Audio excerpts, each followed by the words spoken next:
Bonsoir à tous, ravi de vous retrouver pour le 19h. Voici les titres de l'actualité. Le très attendu vaccin anglo-suédois AstraZeneca, enfin approuvé par le régulateur britannique, de quoi donner un coup d'accélérateur à la campagne de vaccination lancée en début du mois.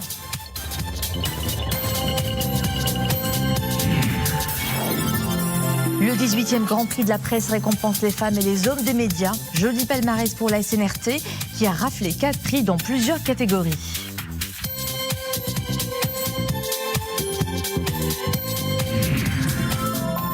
L'art du damasquin, un savoir-faire ancestral, conservé et transmis pendant des siècles. Aujourd'hui, il se bat pour survivre. Les gardiens du temple se font de moins en moins nombreux. Nous suivrons leur témoignage au complexe artisanal de Meknès. Mais d'abord, les chiffres des dernières 24 heures de la situation épidémiologique. 2143 nouveaux cas d'infection au coronavirus, 3822 guérisons ont été enregistrés ces dernières 24 heures et 41 décès. Le taux de guérison est de 92,7%. Quant à celui de létalité, il se maintient à 1,7%. Les cas actifs ont atteint le nombre de 24 726. Et puis s'agissant des cas sévères ou critiques, ils sont au nombre de 1121, dont 98 placés sous intubation. Le taux d'occupation des lits de réanimation Covid-19 s'élève à 36,1%. Le très attendu vaccin AstraZeneca est enfin approuvé par le régulateur britannique.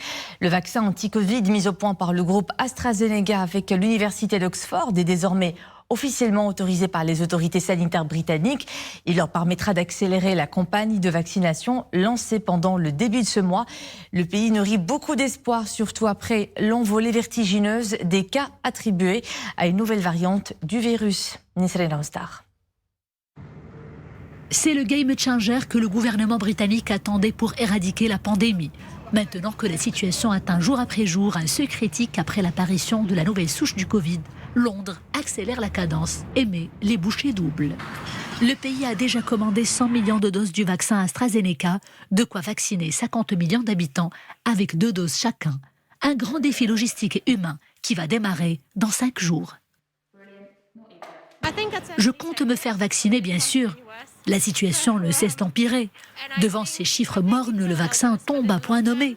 C'est une planche de salut pour le peuple britannique. Et je pense que l'Angleterre est sur la bonne voie et qu'elle fait bien d'accélérer la campagne de vaccination pour éradiquer la pandémie et limiter les dégâts humains qui sont déjà trop importants. Ça prendra peut-être beaucoup de temps, mais ça finira certainement par atteindre les objectifs escomptés. Le vaccin est le seul et unique rempart contre la pandémie. Mais il ne s'agit pas d'une mince affaire. Il va falloir se montrer très patient.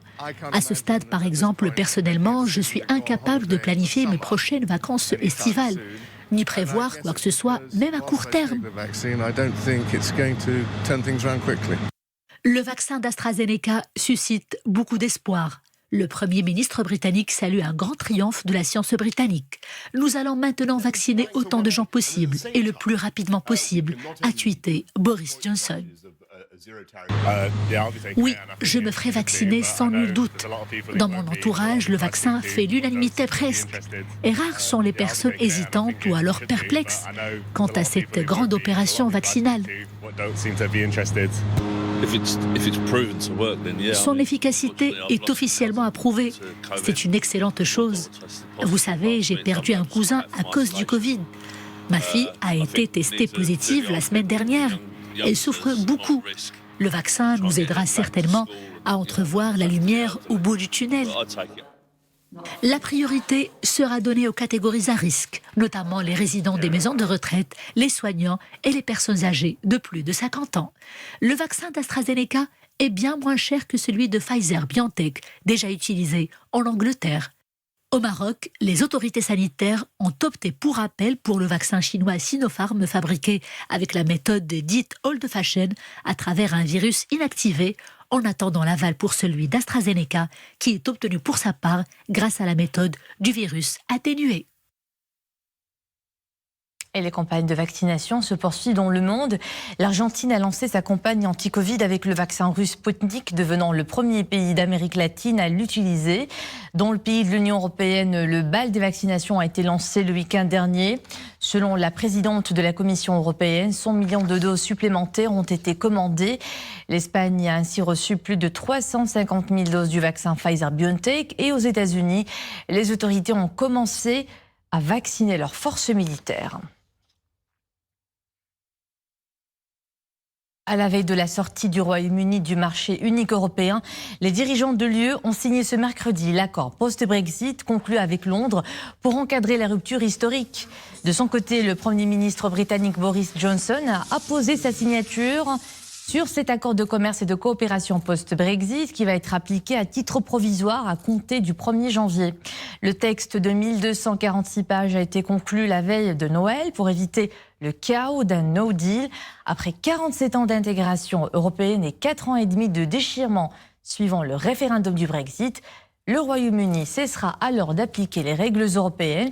Il quittera le marché unique, l'union douanière et le programme d'échange d'étudiants Erasmus. Good. Well, thank you very much, everybody. Innover ou disparaître, jamais le digital n'a été aussi présent dans nos vies. Depuis le début de la crise sanitaire, nos codes professionnels, sociaux et nos modes de consommation se digitalisent.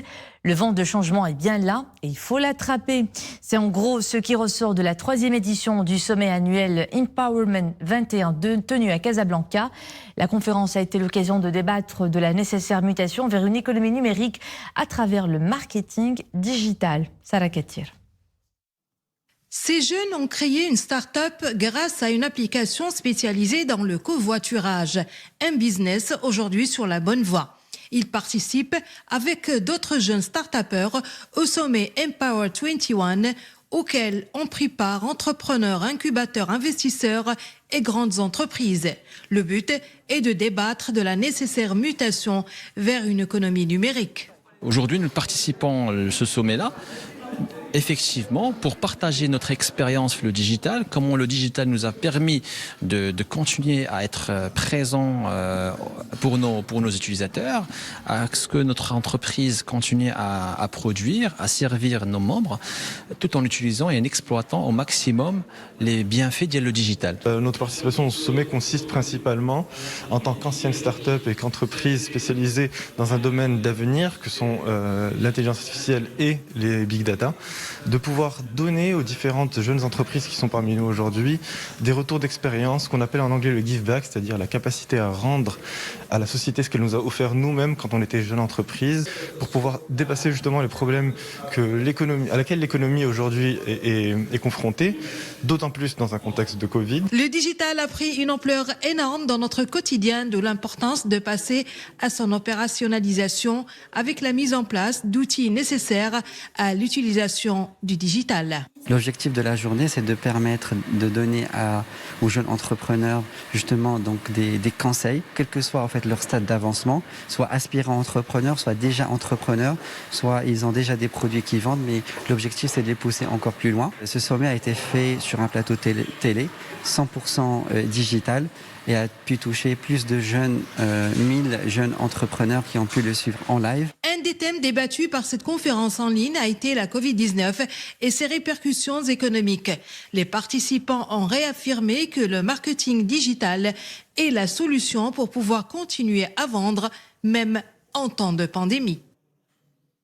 Le Grand Prix de la presse souffle sa 18e bougie, un moment de reconnaissance et de récompense de nos confrères et consoeurs des différentes tribunes médiatiques. Ce matin, à Rabat, le jury de cette cérémonie annuelle a décerné 10 trophées dans plusieurs catégories, dont celle du documentaire TV, remporté par notre collègue Nawel Gourari. Le documentaire s'intitule « Initiative royale face au Covid-19 », une production réalisée par notre confrère Mohamed Zarou, avec la signature au montage du talentueux Youssef Mziani. Retenez également cet hommage posthume à une grande figure médiatique qui nous a quittés récemment, Feu Nordine Saïl. Voyons tout cela dans ce sujet de Sokaina Edrissi, Mohamed Aitel Shgar avec un commentaire de Boukr Mnabrit. Une année exceptionnelle sur tous les plans pour cette édition du Grand Prix de la presse. La crise sanitaire s'est invitée, s'est hautement distinguée dans la thématique phare du film documentaire primé. les initiatives royales dans la gestion du Covid-19. Plus qu'un film documentaire aux normes internationales, le travail conçu et préparé par une journaliste de la direction de l'information de la chaîne Oula offre une base documentaire en images de grande valeur pour toute future recherche académique sur le sujet. Nous avons certes travaillé dans des environnements où nous étions tout le temps sous la menace d'attraper le virus, mais nous étions réellement très motivés pour mener à bien notre travail. Cette thématique du Covid-19 a permis au jury de départager 3 travaux nominés dans la catégorie investigation journalistique. Nous sommes tous des héros, c'est le titre. Il décroche le Grand Prix, couronne plusieurs années d'une émission phare de la chaîne 2M. C'est le fruit d'un effort et c'est le fruit d'un travail au long de 7 ans. 2014, c'était la date du lancement de l'émission Kulna Abtal. La SNRT a également raflé les catégories radio, production Amazir et production Hassani, catégorie dans laquelle le jury a choisi un film documentaire sur le dromadaire de la chaîne régionale Laayoune. Ce Grand Prix couronne notre travail de journaliste et technicien au niveau de la chaîne régionale de Laayoune, qui ne ménage aucun effort pour informer, contrer les fake news et mettre à nu les allégations fallacieuses des ennemis de l'intégrité territoriale du royaume. Une 18e session qui a enregistré la participation record de 112 travaux. Presse écrite, électronique et d'agence, radio et télévision, en plus de la catégorie photo et celle de la caricature. Il y a un genre journalistique qui est très important. Il y a eu des participations, je pourrais même dire qu'elles sont excellentes, mais malheureusement ce genre journalistique n'existe pas pour le moment au niveau de la liste des genres journalistiques qui sont primés par le Grand Prix de la presse, à savoir le portrait et le reportage grand format. Le prix de la caricature n'a pas été décerné cette année faute de travaux méritants et les travaux présentés par des femmes ne dépassent guère les 28%. Nous sommes encore loin de la parité souhaitée. Toutes nos félicitations à nos confrères et nos consoeurs pour cette belle distinction. Nous mettons le cap sur Meknès, une cité impériale connue pour ses arts de vivre. L'artisanat y est ancré depuis des siècles. Un art qui résiste mal à l'usure du temps, comme celui du damasquin. Ses origines, comme son nom l'indique, sont de Damas. Il a été importé d'Andalousie par des artisans juifs qui ont jeté leur dévolu sur la capitale ismaélienne. À ce jour, seuls 4 artisans l'exercent encore au complexe d'artisanat.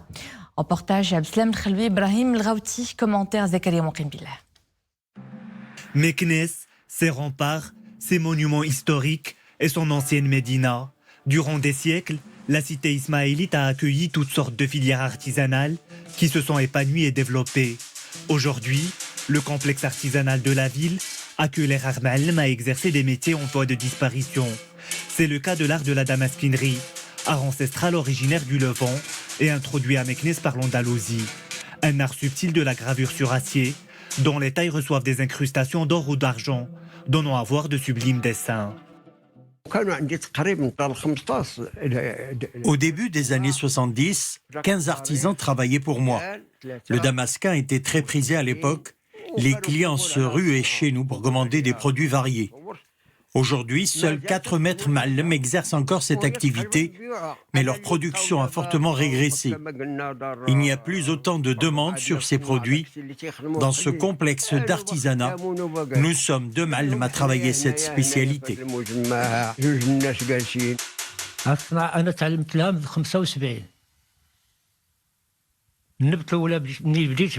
J'ai commencé à apprendre l'art du damasquin en 1975. Au début, on me confiait des tâches basiques à réaliser avant de développer mes compétences au fur et à mesure. Le travail du fer nécessite des aptitudes manuelles.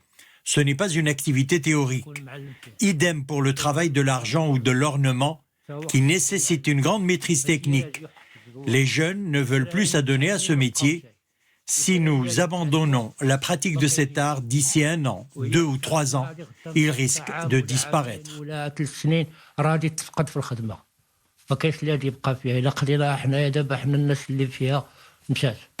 À Meknès, le damasquin se limite aujourd'hui à quelques ateliers tenus par les derniers maîtres artisans de cet art.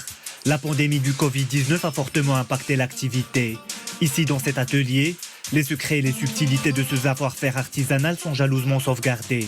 Créativité, finesse et raffinement, les tenants de cette spécialité ne lésinent pas sur les moyens pour donner le meilleur de cet art à travers leurs œuvres. Le damasquin inclut plusieurs autres spécialités artisanales. En premier lieu, le ferronnier innove avec des formes et des modèles d'animaux, ustensiles, décors ou vases. Ces œuvres sont ensuite ornées avec de l'argent. Ce métier nécessite beaucoup de créativité et il est de notre devoir de le préserver. Le ministère de tutelle fournit beaucoup d'efforts, mais il y a encore beaucoup à faire. Aujourd'hui, la cité ismaélite compte 14 professionnels travaillant le damasquin. Ils sont les derniers à porter le flambeau de cet art artisanal ancestral. Baisse des ventes, cherté des matières premières et absence d'apprentis, autant d'obstacles qui s'imposent aux professionnels et menacent de disparition cet art, comme ce fut le cas d'autres spécialités artisanales. D'où la nécessité d'agir pour préserver ce savoir-faire riche et séculaire. Sortez vos gros pulls, écharpes et autres grosses laines. Le froid s'installe. Des températures largement en dessous de 0 degré sont prévues demain et après-demain vendredi dans plusieurs provinces du pays, notamment le Hoceima, Azela, Beni Mellal, Chefchaouen, Chichaoua, Jrada, Gersif et Ifrane. Cette baisse de température est également attendue dans les provinces de Khnifra, Boulman, Taourir, Tmidl, Tfro, Taroudan, Taza et Tinrir. Les minimales sont de moins 5 à moins 2 degrés sur les reliefs, de 0 à 4 sur l'oriental, le Seis, les plateaux des Phosphates et d'Oulmes, et sont de 4 à 7 dans les plaines intérieures et de 7 à 12 sur la Méditerranée, les plaines atlantiques nord et centre. Prenez soin de vous et couvrez-vous bien.